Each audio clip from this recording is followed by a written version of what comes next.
Hello Aquarius, thank you for joining me for your year 2020 horoscope forecast.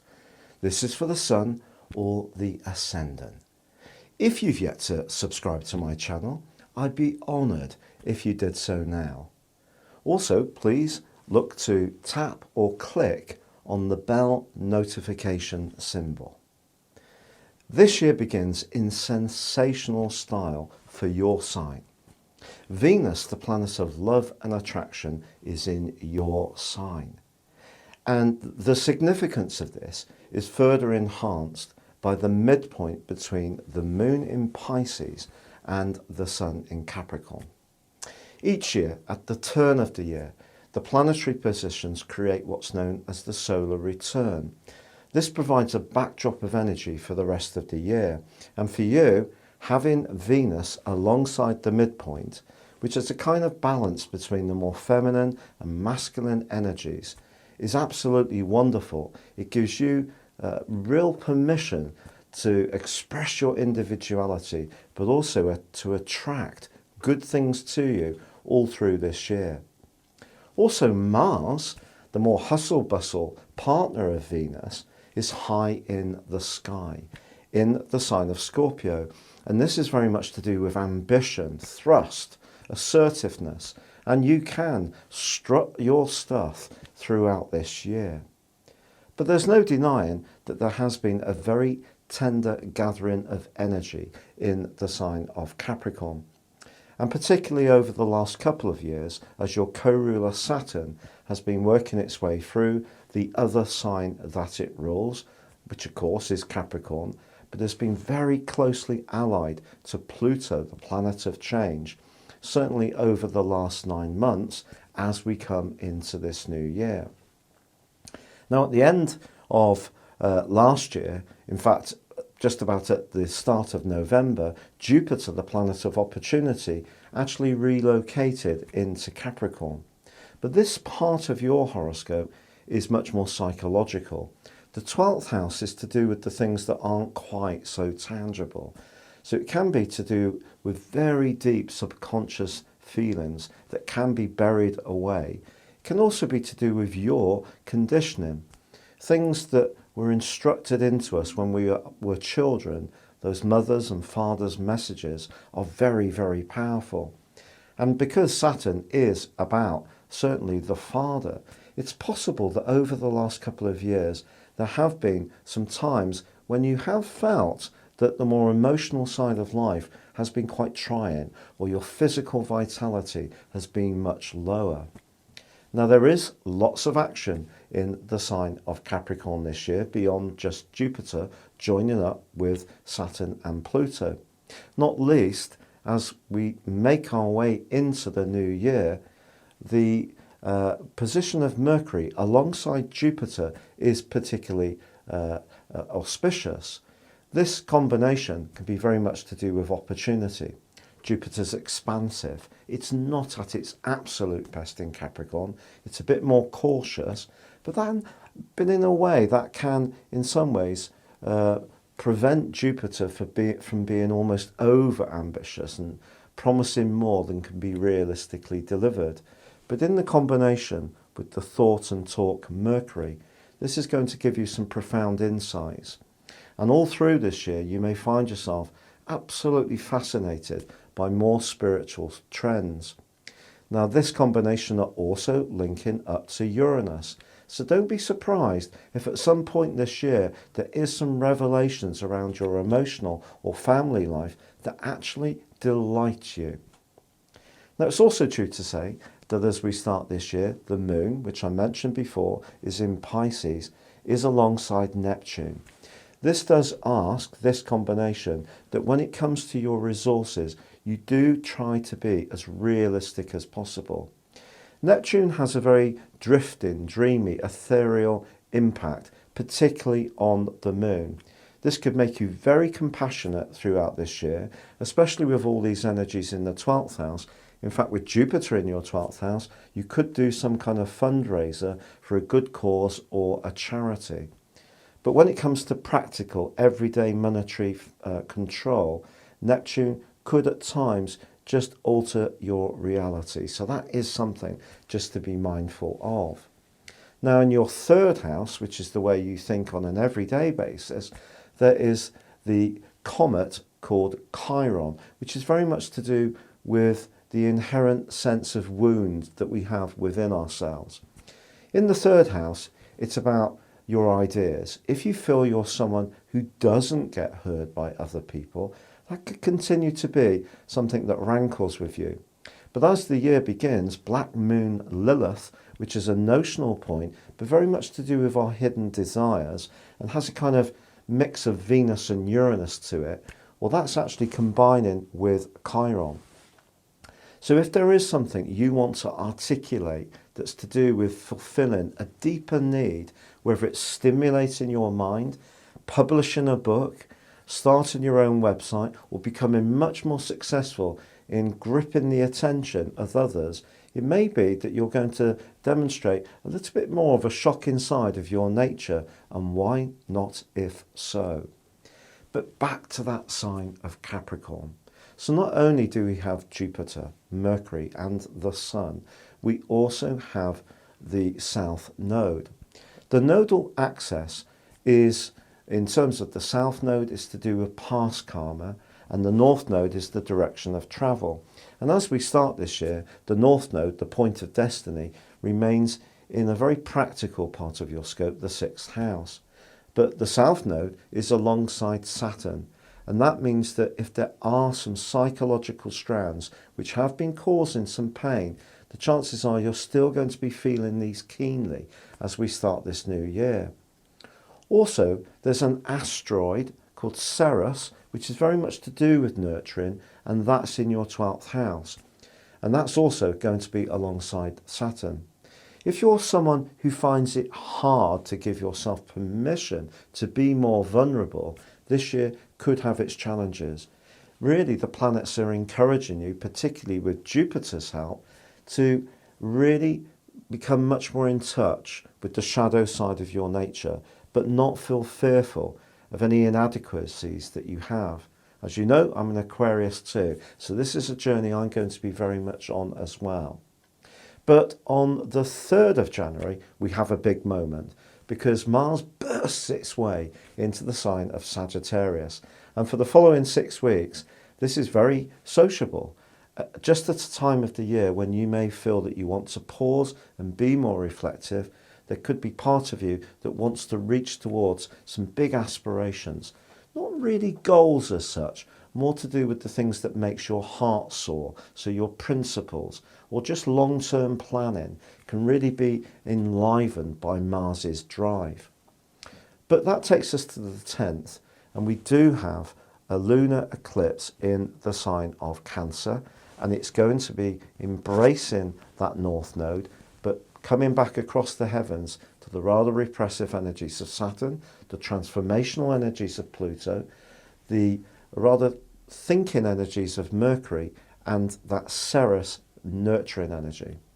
But I feel that this suggests that there could be some inhibition, and if you're feeling a bit under the weather or you feel a bit run down in the following 6 months at any time, do look at the more psychological side of your health, not just the practical side. There's no shame in this at all. The trinity of emotion, and in terms of spirituality and physicality, are all as equally as important. But it is something in the Western world that we can rail against a little bit. But there is a growing trend to demonstrate our feelings much more and to share them, particularly as men. So if there is something that's proven to be a bit tricky for you, the more you own it, the more that you're going to manage this next 6 months much more successfully. But by the 12th, Pluto and Saturn are exactly conjunct. If there is going to be some kind of big revelation that comes forwards in your world, it's likely to happen about now or through till the middle of February, when the two are still pretty close together. But on the 14th, we do have Jupiter coming across this cluster of influences, and once it picks up with the South Node, it's possible that someone can be very kindly compassionate or empathetic if you are going through a little bit of a tricky time. But the 14th also sees Venus move into your second solar house. And not only, therefore, is Mars moving into a very dynamic location on the 3rd, Venus moves into one which can see you starting to benefit financially in a way which can absolutely delight you. Also, your values are probably likely to be shifting, perhaps based on a much less material outlook.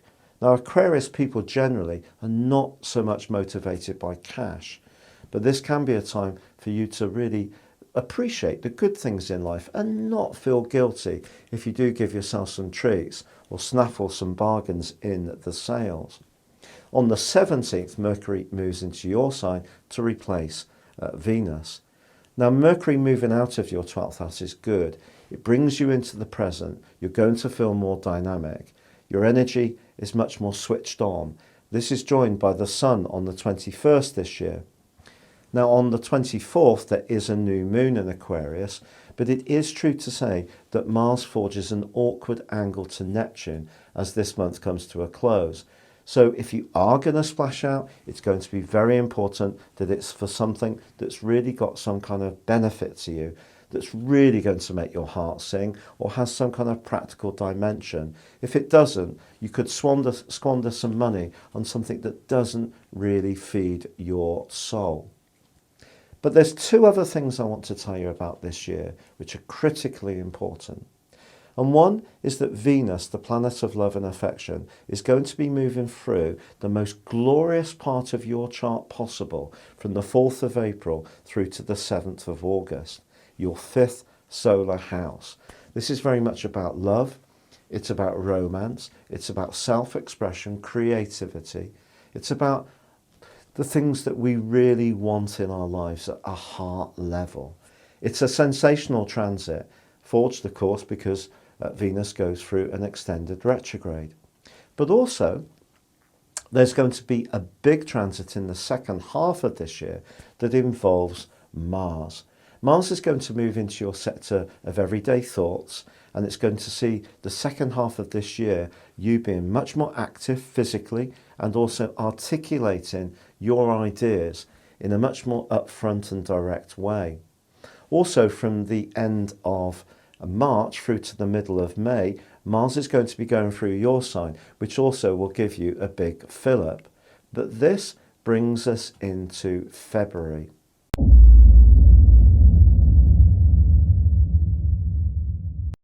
Now on the 3rd, Mercury moves into the sign of Pisces too. This is going to give you an opportunity to think carefully about the financial picture in your situation. But Mercury is going to go retrograde halfway through the month, and it's not at its best in the sign of Pisces. So again, like I said about that combination between Neptune and the moon in your second house, continue to be very vigilant about how you handle the nitty-gritty, the details of any resources that you are in charge of. But on the 8th, Venus moves into a sensational location into the sign of Aries, and it passes across that Chiron, that part of your horoscope where there could be a wound about you feeling that you're heard, perhaps by neighbours, perhaps by a sibling, perhaps it's just in the wider world. If you need to articulate your ideas over the following week, I think you can do so with a real charm, but be very persuasive and effective. Now on the 9th, there is a full moon. This full moon occurs in your opposite sign.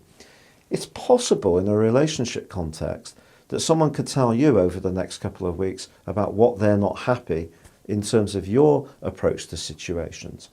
Part of the reasons that this full moon is a bit restless and erratic is that your modern ruler Uranus is forging a T-square between the sun in your sign and the moon in Leo. And that's understandably potentially going to see someone blurt something out or be a bit defensive or reactive. It's natural. But on the 16th, Mars moves into a very tender part of your horoscope. It starts a 6-week transit through the sign of Capricorn. Now, actually, Mars is exalted in Capricorn. So if you're someone who works behind the scenes or in a big institution, or you're someone who is involved in some kind of charitable enterprise, this transit can be very productive for you. But it can, for all Aquarius people, stoke up some of that emotional and traumatic sediment that may be linked to your past, which is being reacted to or stimulated by this bunch of energy in your 12th house anyway. So just be aware that this could be at times a little bit of an up and down transit. But Mars actually is going to forge some lovely angles later this month.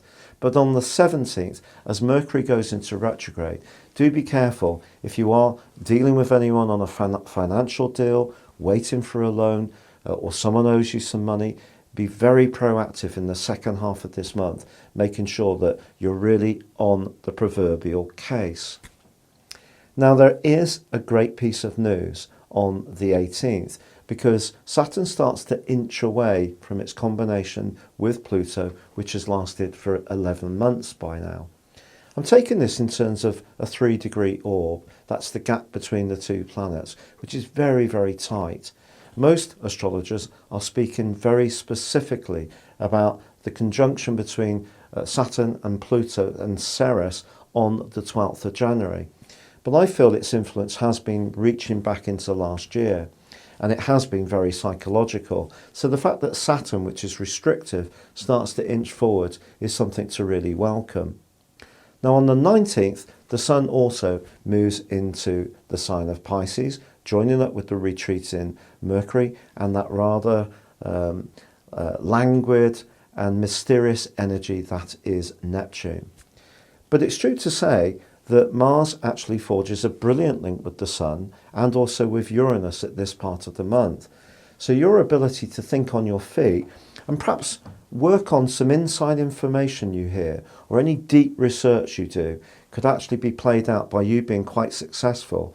Alternatively, something you've worked like a lion towards over a very long period of time can really start to shape up well and give you enormous satisfaction. The 23rd sees a new moon in Pisces, which can of course be good for your finances, but the moon is about your emotion, so it's good to work on what makes you feel whole, and so therefore your self-worth. And it's also going to be conjoining with Black Moon Lilith, which is inversing in a retrograde and connects with this moon position. This suggests that if there is a need to be a little bit more daring in terms of how you express your deepest yearnings, the next month could be the time. Now, as the month comes to a close, the advancing Sun meets the retreating Mercury, but you could still have a real eureka moment about how to improve your financial situation. Mercury, of course, in retrograde can provide some issues, but when we have the Sun and Mercury so close together, they're known as combust. And this combustion can actually create genius when it's in a natal horoscope. So don't underestimate your ability to think on your feet and to come up with some really smart strategies as this month comes to a close.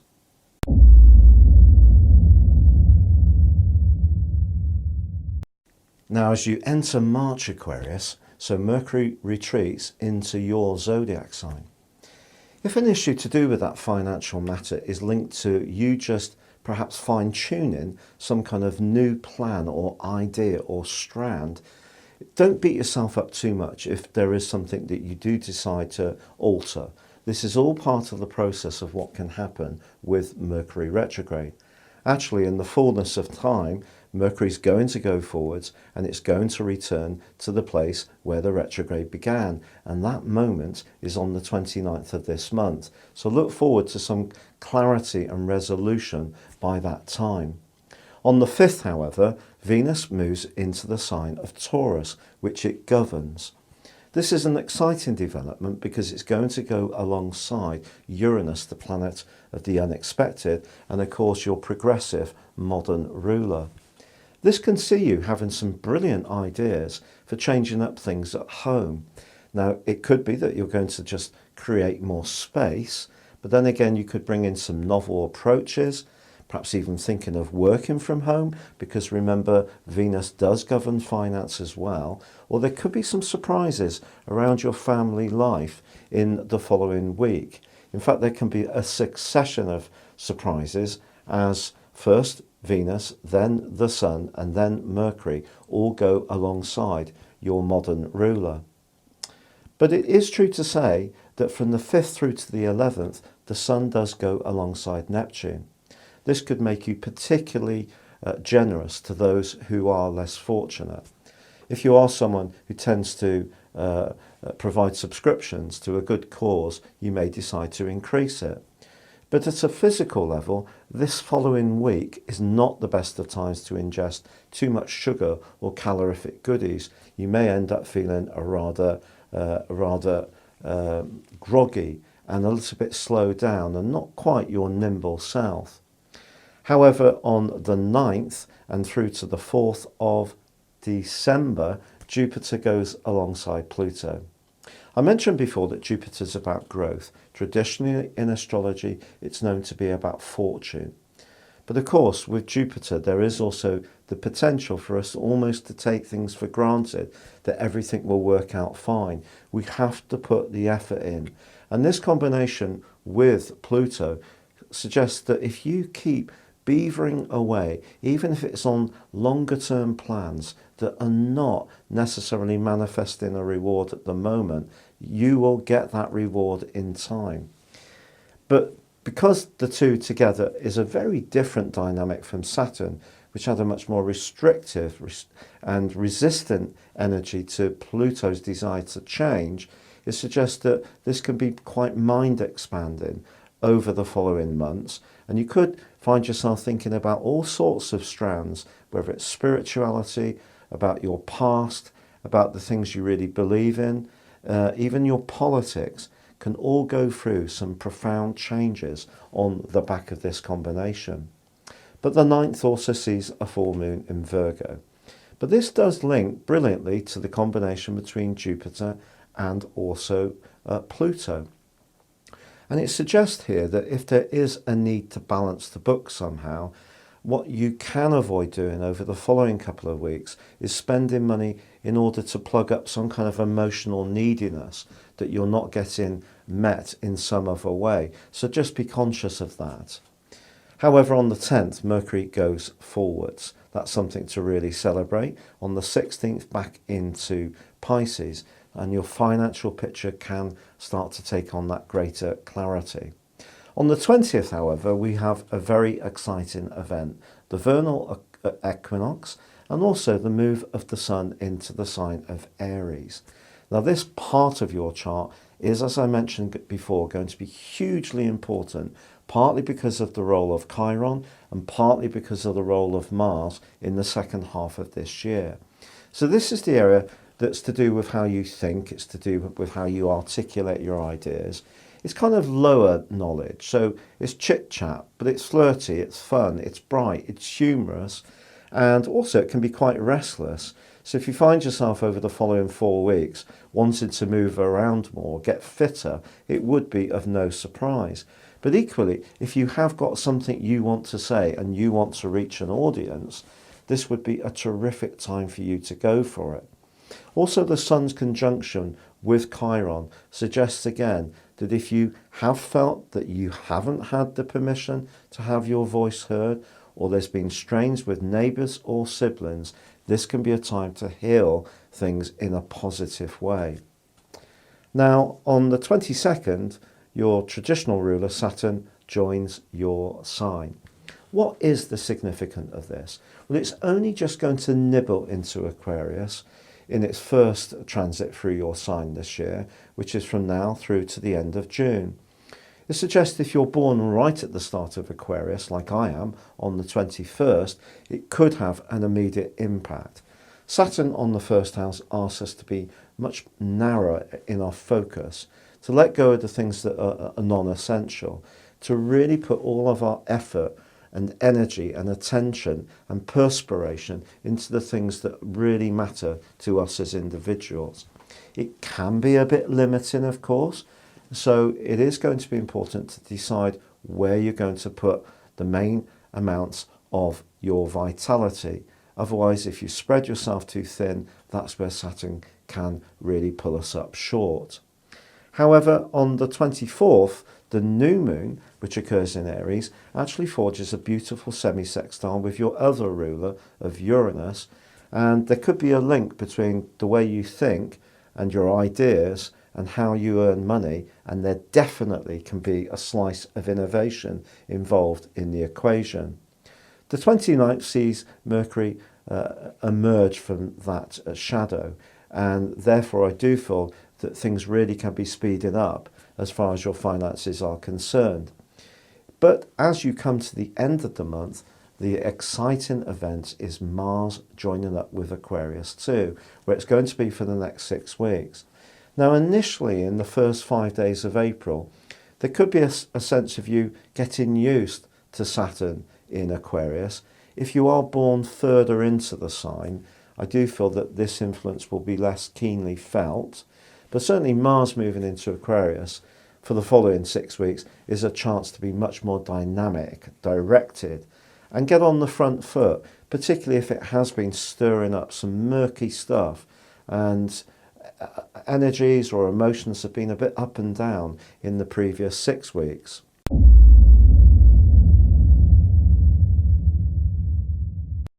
So as you come into April, Mars and Saturn are still very close together, but on the 4th, Venus makes that transit into the sign of Gemini.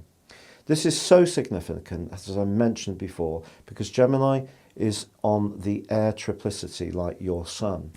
So this is where you thrive. It's a trine, it's your 5th house, it's about life pleasures. If you have children, particularly young children, they could bring you a lot of very special happiness in the next 4 months.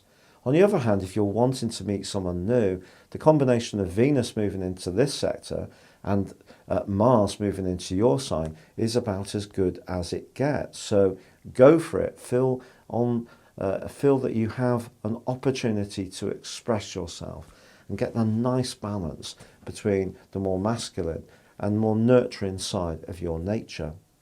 Now on the 8th there is a full moon, and this occurs in the rather gracious sign of Libra, which of course is also on your air triplicity. But this does have a more punishing right angle to Pluto, and Pluto very much about power, but very much about the subconscious, and it's possible that someone could challenge you over the next couple of weeks with a view of you or how you are, which is not your view. But then again, maybe you're going to challenge someone with a view of them that's not their view of them.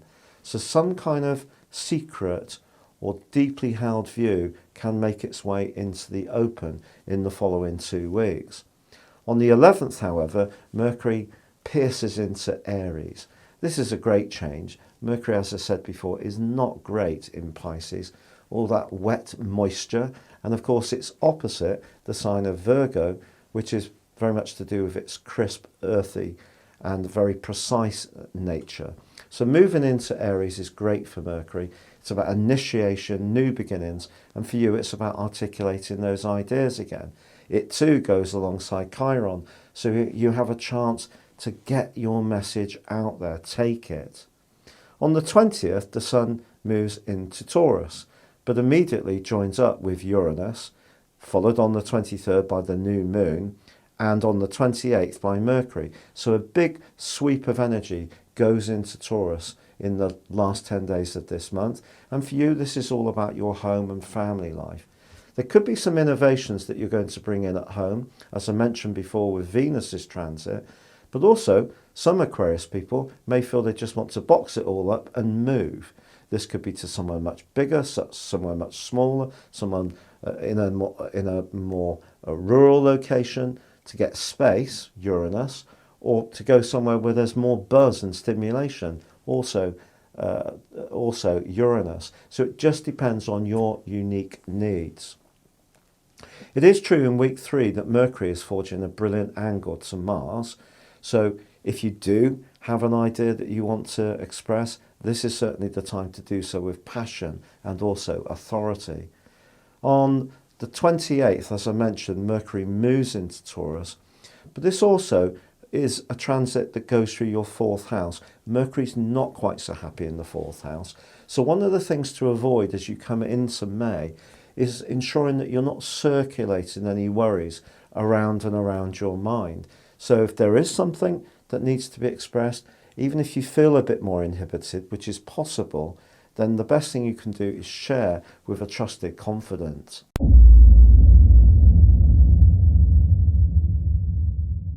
Now, as you come into May, Aquarius, there are real opportunities for you to thrive this month, not least at the North Node, which is also known as the point of destiny. It's a notional point, but it's the emotional pull or tug of the heavens, and it inverts into the sign of Gemini on the 5th, where it's going to be for the rest of this year. It had been in Cancer, which was put in a much more practical focus on your situation. This is about joys, expression, and of course you've got Venus, the planet of affection, of romance, already in this superb 5th house for this extended period of 4 months this year. But there's more than that, because Mercury is going to be moving into Gemini this month, also the Sun, and there's going to be a sensational new moon on the 22nd, which combines with Saturn in your sign. So it's going to be a chance for you to really be much more articulate, much more sparkling in the way you come across, and it's going to really give you a sense of joie de vivre in the way that you approach so much of your situation. However, it's got to be said, there is a very passionate full moon on the 7th in the sign of Scorpio, the potentially most passionate full moon of this year. And this is in conjunction, the Sun and Mercury, facing back towards the moon in Scorpio across the heavens. So this suggests that this could be a time to think very carefully when it comes to emotional family strands. Don't jump to any conclusions. That's really the thing to avoid. Try to embrace that more fun and outgoing side of your nature. Now, on the 11th, Saturn, it's true, does go into retrograde in your sign, but it's right at the beginning of Aquarius, so it really is going to be only affecting those people born on the first few days of Aquarius in a major way. But it is true on the 12th, Mercury moves into Gemini, but Venus then goes into a retrograde. But this is just going to make you much more thoughtful about what you want from your romantic situation. Also, Jupiter goes retrograde on the same day. Jupiter and Pluto continue their conjunction in a very tender psychological part of your scope all month. So I think that part of you, a craving for sincerity, authenticity, a simplicity in some ways, is still going to be very important, but the retrogrades just see you yearning for a deeper experience, really. On the 21st, however, the Sun makes its way into Gemini, where it really is going to revive your physical vitality, and as I said, that sparkling new moon on the 22nd forges that very anchored link with Saturn. Brilliant for the next month. You can really flourish if you are determined to demonstrate to people just how talented you really are. Now, on the 29th, Mercury does move into Cancer, which is not its best location, but for you, this is very much about the details of things. So do be careful to check these over the coming weeks, because Mercury is then going to be slamming on the brakes. But this is a month when you really should be having absolute confidence in the skills, the artistry, and the personality that you can bring to situations.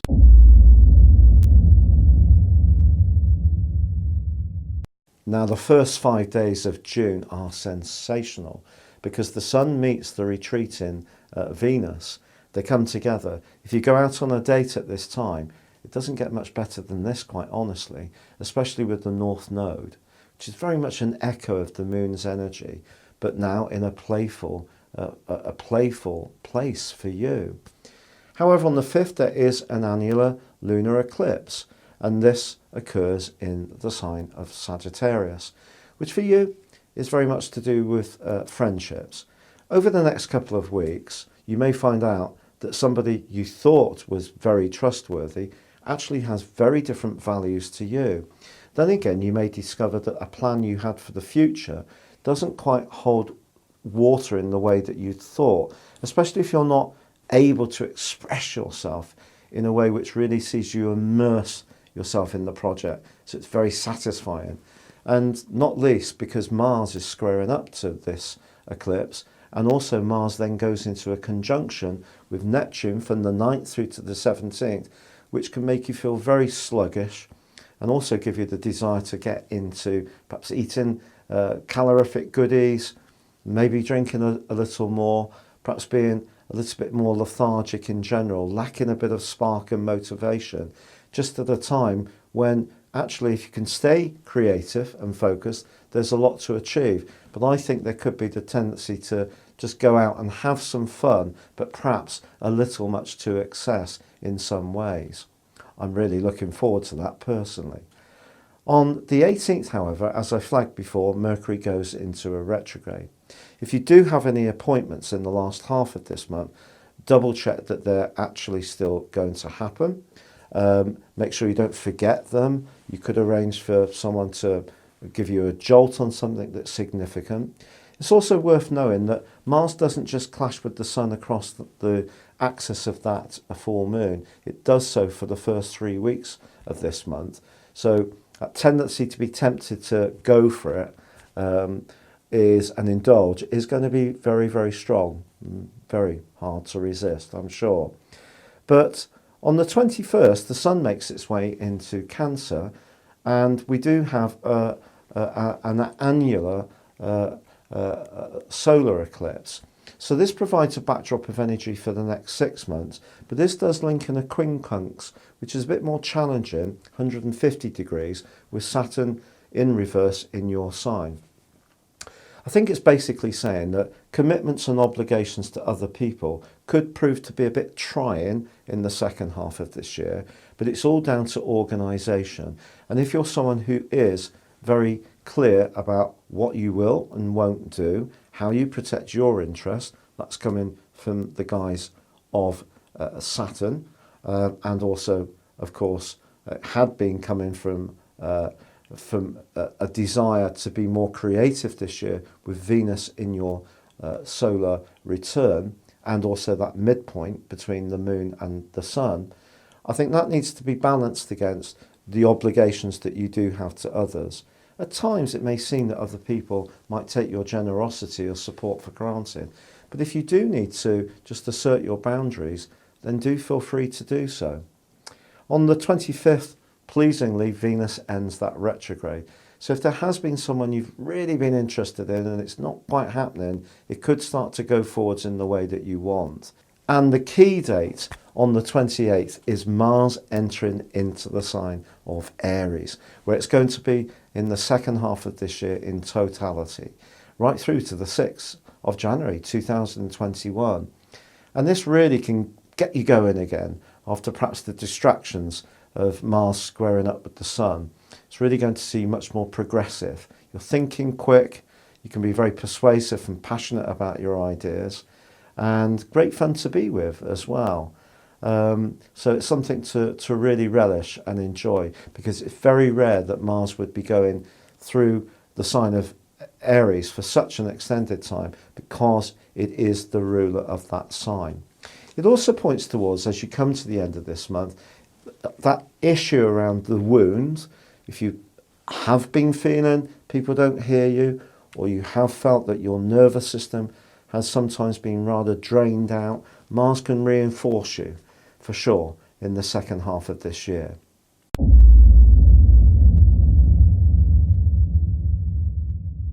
Now on the 1st of July, Saturn goes further into retrograde into the sign of Capricorn. So it's ingressing from your sign back into Capricorn. And this can have a sobering note, particularly if you're born really quite early in Aquarius, like I am, the first day. But it's also an opportunity to reconnect with that theme that Saturn's been bringing over the last couple of years, to really understand what makes you tick and others tick, at a much deeper level. Now, there is an annular lunar eclipse on the 5th, which occurs in Capricorn. So it's going to be enhancing this 12th house dynamic. 12th house is all about the past. It's all about our subconscious. It's about our fears. It's about our dreams. It's about compassion. It can be about spirituality, but also it can be a place of less tangible developments. And the fact that the Sun is going to be forging an opposition with 3 major players in the 12th house this month is something to be mindful of. If you apply for a job, for example, from the 11th through to the 16th, if you do promise to be able to do something, you really need to be able to deliver. But also at the heart of this month, you could encounter some opposition from powerful forces who may not have your best interests at heart. So unfortunately, the other side of the 12th house is secret enemies. So somebody who may not openly share how they feel about you may be just using a little bit of skullduggery in order to not necessarily help you. And it could be linked to your work, it could be a link to your emotional life. And then on the 12th, Mercury comes out of the retrograde that it's been in Cancer, which may have caused some problems around delayed appointments, or a detour or a snag may have been overlooked. But on the 20th, there is a new moon, ordinarily probably the strongest new moon of the whole year because it's in Cancer. But this one is clobbered by the colossal suppressing and obstacle creating energy that is Saturn. So for the following month, I think it could be a period of time where if you have got a lot of obligations, they can weigh down on you a little bit, and your energy and vitality and mood and vibe can be a little lower. But the 22nd does see the Sun power its way into Leo, which it absolutely adores because it rules this sign. This is very much about your relationships, and it's an opportunity to get on the front foot and engage even with the people you don't really trust completely or entirely like, because the 7th house is open enemies. So it's bring any skullduggery into the open, set out your case, reinforce your boundaries. But most importantly, this is a time when you can flourish when it comes to relationships. And there are some sensational prospects for you in August. But just before we enter August, as this month draws to a close, Mercury also comes out of shadow. So any snags that have been apparent can finally be resolved.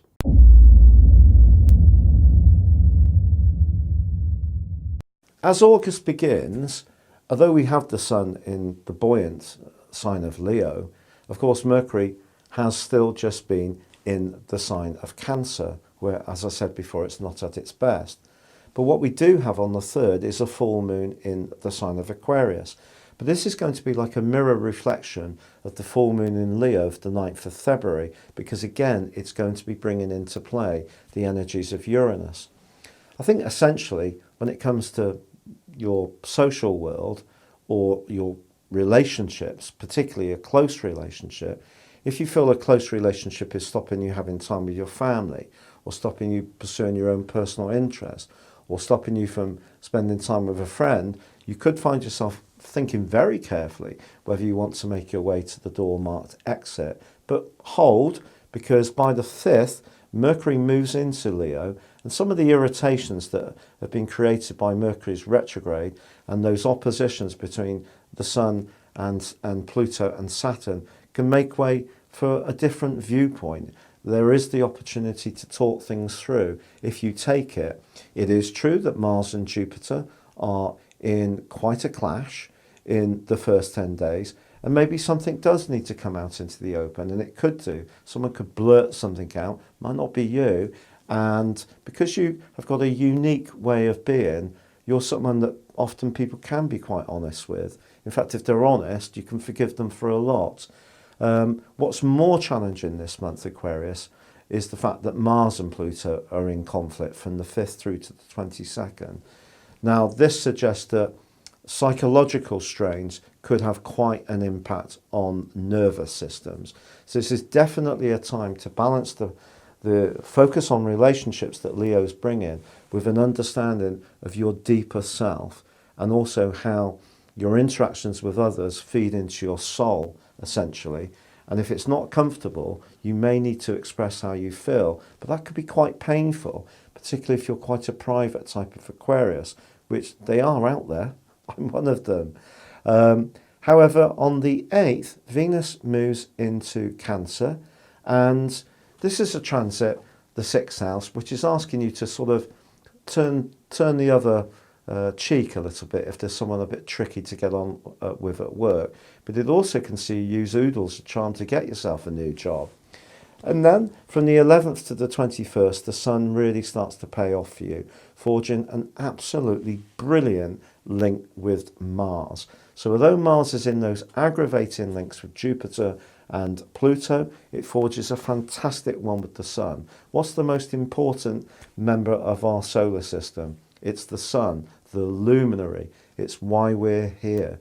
It keeps us all going. So it's angled with the fiery, directed energy of Mars. So they're both in their home zones. The sun in Leo, Mars in Aries. It's fabulous. You can really spark people off with the passion of your ideas, the vigour of your being. If you meet someone for the first time, they could absolutely fancy the socks off you. There's also a key moment on the 15th, however, because Uranus, your ruler, modern ruler, does go reverse. I think if you have been thinking about moving or making some changes, or you're not sure about a family issue, you could find that you're going to think about it a lot more deeply in the months ahead. But on the 19th, there's a fabulous new moon which links in with Mars. So this gives you a support system right through to the middle of September when you can strut your stuff in quite a dynamic way. Aquarius people can often be team players, but there is that individualistic side of your nature. Show it now. If there's someone you really fancy, this is not a time to sit on your hands. It's a time to take the risk and see if they feel the same way. If they don't, at least you'll know. If you don't do anything, you'll never know. So be very proactive. However, on the 20th, Mercury moves into a very deep and investigative part of your scope, quite an area of for the paranormal or psychic phenomenon, or to do with eliminating from your world anything which is not for the greater good. And with the sun moving on the 23rd also into Virgo, this is a time for you to review some of the glamorous but also tenser stuff that's gone on earlier in the month. It's also true to say that Mars is clashing with Saturn in the last part of August. Again, it's bringing up that potential for nervous strain. So it is really about choosing the company right, trying to control your imagination or secret fears, sharing how you feel with a trusted person, and understanding if there are any deeply rooted frustrations or injustices or angers or sediment from the past, that if it comes out, it can be so healing for you.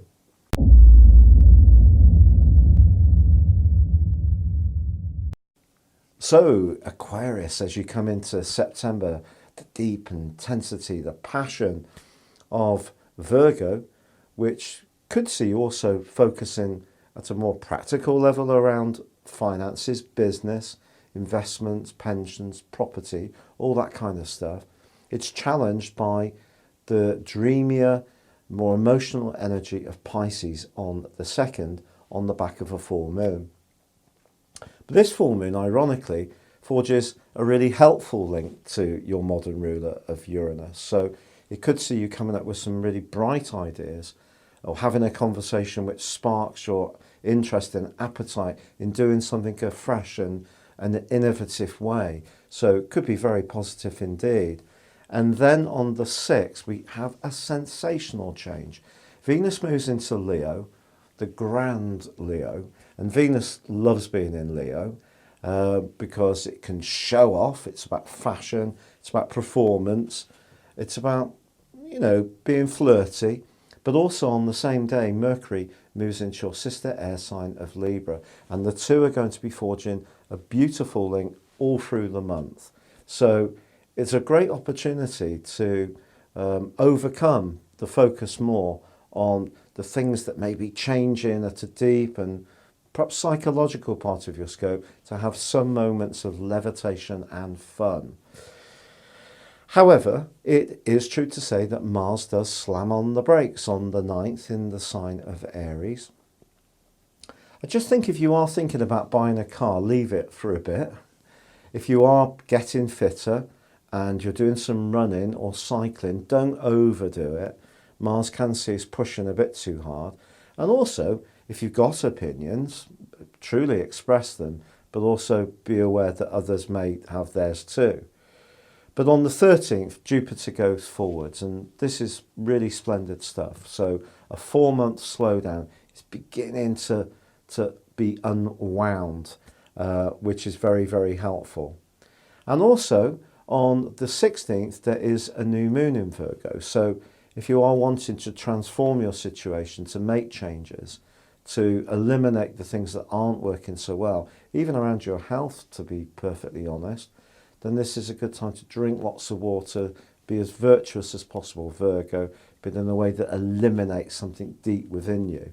If you're interested in detoxing in general, this perhaps would be a fine new moon to do a chelation to get rid of some heavy metals or stuff like that, if, of course, your physician approves.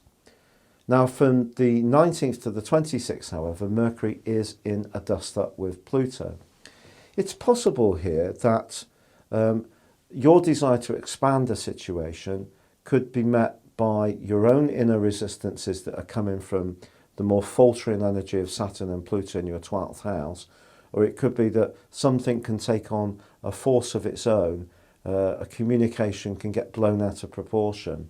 Try to keep a sense of equilibrium. What can help you is that on the 23rd the Sun moves into Libra, which of course is all about balance. It's about fairness, it's about finding equilibrium in our relationships. But for you, it's also in this location about travel, new experiences, adventurism, and investing in that independent side of your nature too. But the Sun is certainly going to make you a seeker of truth, which is a big part of your nature anyway, from the 23rd. But Mercury on the 27th climbs right to the top of your scope, and it's very much to do with work, to do, perhaps the travel will be linked to a professional opportunity or overseas property, if you're lucky enough to have the money to do that kind of thing. And then on the 29th, Saturn ends its retrograde. And this for you is really something, and for me too, something to really celebrate, because it comes to the end of its third retrograde in the sign of Capricorn, and it's not coming back for another 28 and a half years. And it has been a very grueling transit through such a tender area. So with all months, Mars clashing with Saturn, unhelpfully, if there is any psychological stuff rattling around in the bottom of your situation or personal life, it could be quite testing this month. But I think Saturn ending its retrograde is something to really, really celebrate, because now it's going to move forwards and join up with yours and my sign on the 17th of December, where it's going to be for the next 2.25 years.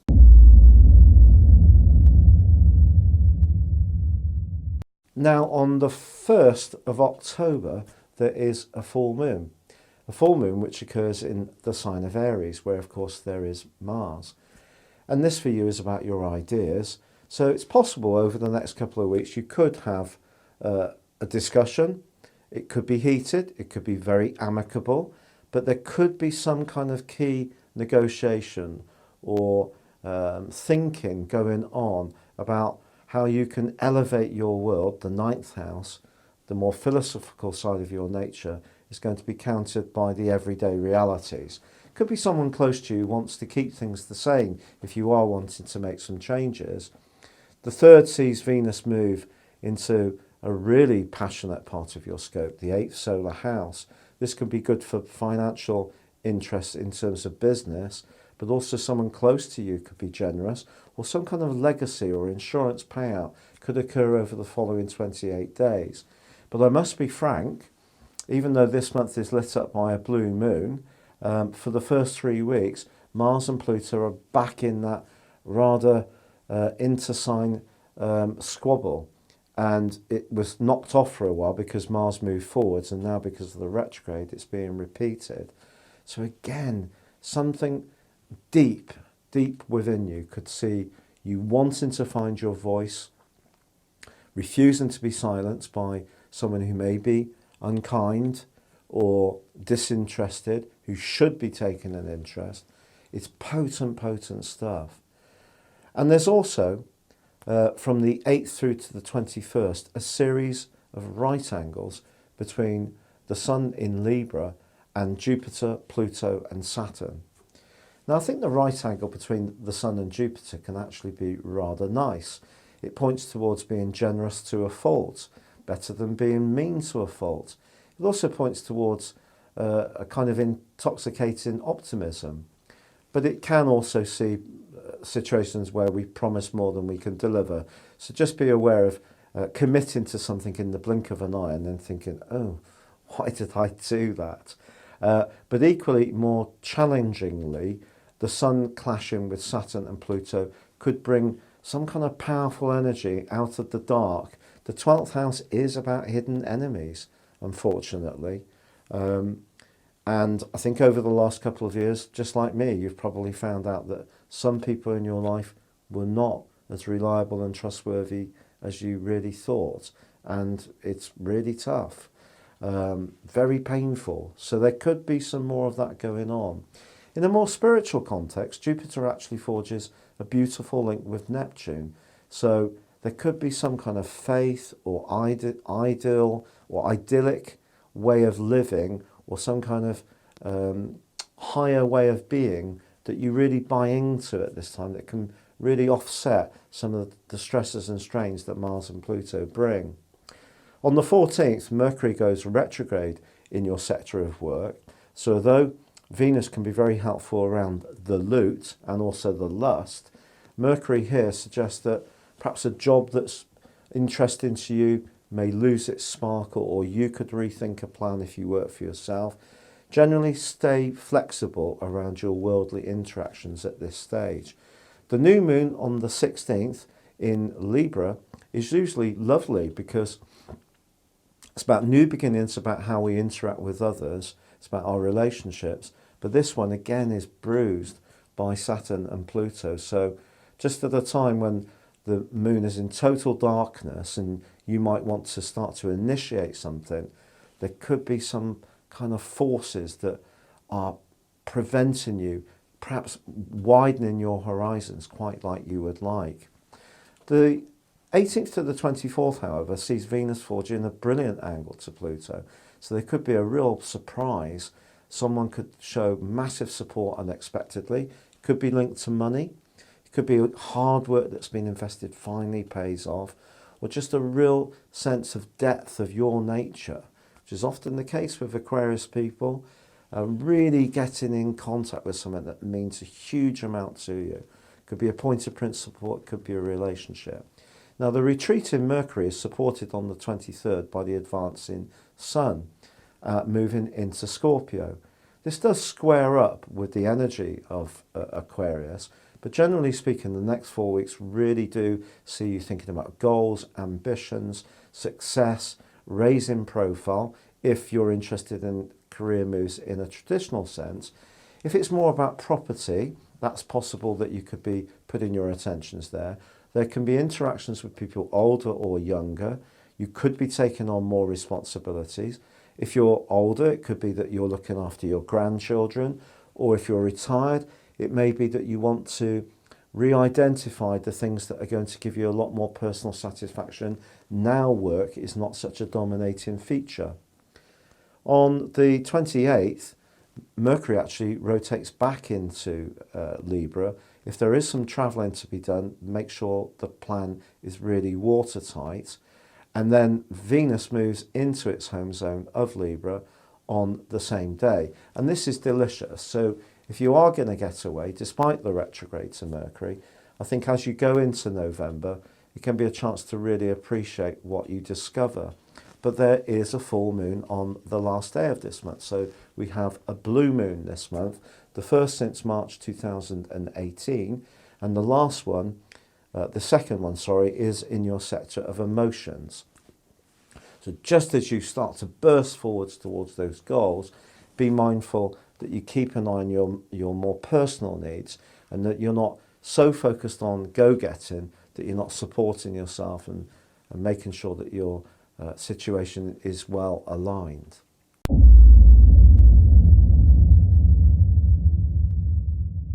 On the 3rd of November, Mercury goes forwards in the sign of Libra.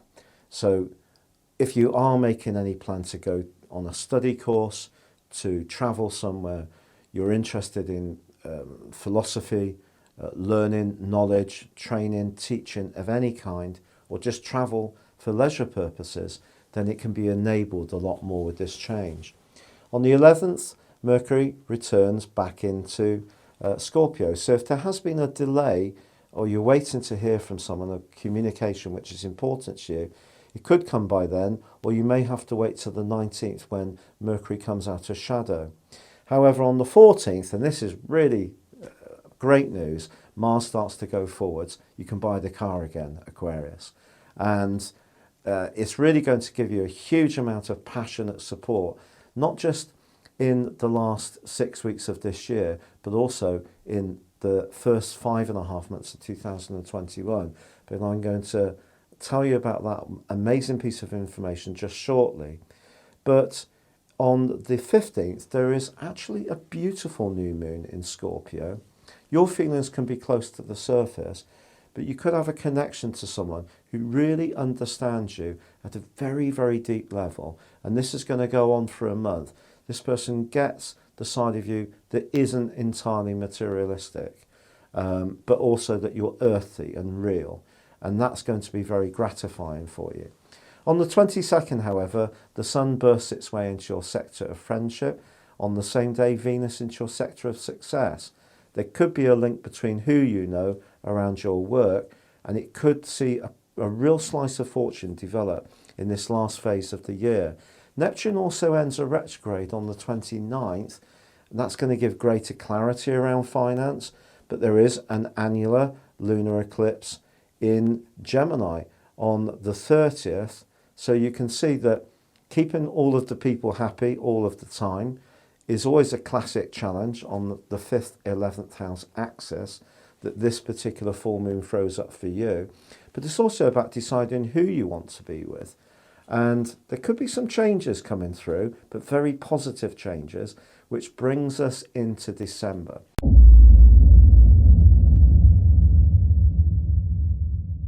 Because on the 3rd, Mercury switches into Sagittarius too. Now, it is in detriment in this location, but I actually think this is one of the softer detriments, because Mercury governs 2 mutable signs, and Sagittarius is another one of the 4 mutable signs. And it is about friendliness, and of course this can be a very sociable time of the year. And whatever type of Aquarius person you are, I think you will be accepting some invitations.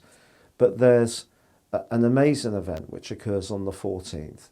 There is a total solar eclipse in Sagittarius, which is very much to do with your future. It's very much to do with your friends and sociability, but it's also very much to do with your principles, the things that really make you feel whole, that you may have found in some of the discourse that goes on in politics or between nations in terms of sort of strutting their more muscular military power is hugely disappointing. But we're coming into a time when the world is going to reverberate to a much more Aquarius vibe.